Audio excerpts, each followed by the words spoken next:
The Philippines' strategy against China in the South China Sea.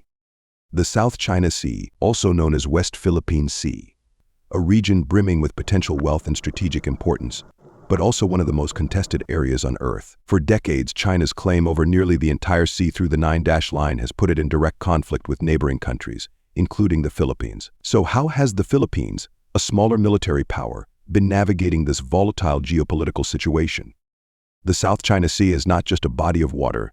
It's home to some of the world's richest untapped reserves of oil and natural gas. In addition, over $3 trillion worth of global trade passes through these waters annually. For the Philippines, it's a lifeline not only for resources but for its national security and territorial integrity. Despite China's overwhelming military superiority, the Philippines has adopted a mix of legal, diplomatic, and military strategies to protect its interests. In 2016, the Philippines secured a historic legal victory when the Permanent Court of Arbitration in The Hague ruled that China's claims to the South China Sea, based on the Nine-Dash Line, had no legal basis. Although China rejected the ruling, this was a major boost for the Philippines and a tool it continues to use in international forums to rally support and keep diplomatic pressure on China.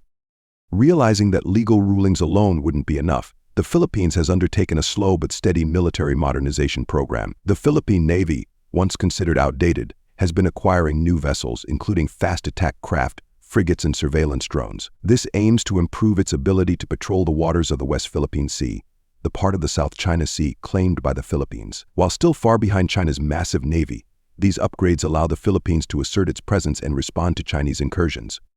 Perhaps the Philippines' strongest card in this high-stakes game is its alliances. The 1951 Mutual Defense Treaty with the United States has long been the cornerstone of the Philippines' defense strategy. Under this agreement, the U.S. is obligated to defend the Philippines if it is attacked. Joint military exercises like Balikatan have become more frequent and have focused on enhancing maritime security.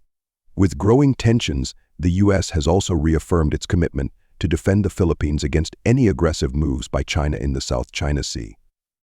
In addition to its alliance with the U.S., the Philippines has sought to diversify its partnerships. It has forged stronger ties with Japan, which has provided patrol vessels and military aid, and Australia, which is now a military. By strengthening these regional partnerships, the Philippines aims to create a broader coalition to counterbalance China's dominance in the region.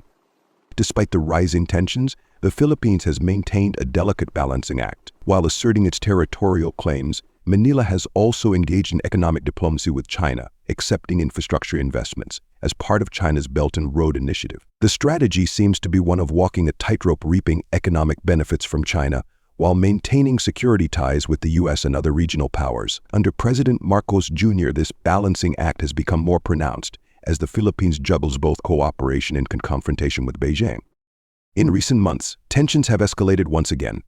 In September 2024, the Philippines faced a direct challenge when Chinese vessels used water cannons to block resupply missions near the Ainjin Shoal, raising alarm bells about a potential military clash.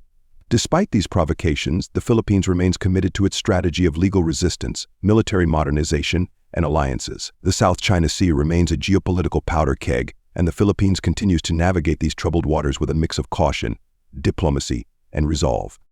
Will the Philippine strategy hold up against China's continued expansion in the South China Sea, or will this balance eventually tip toward conflict?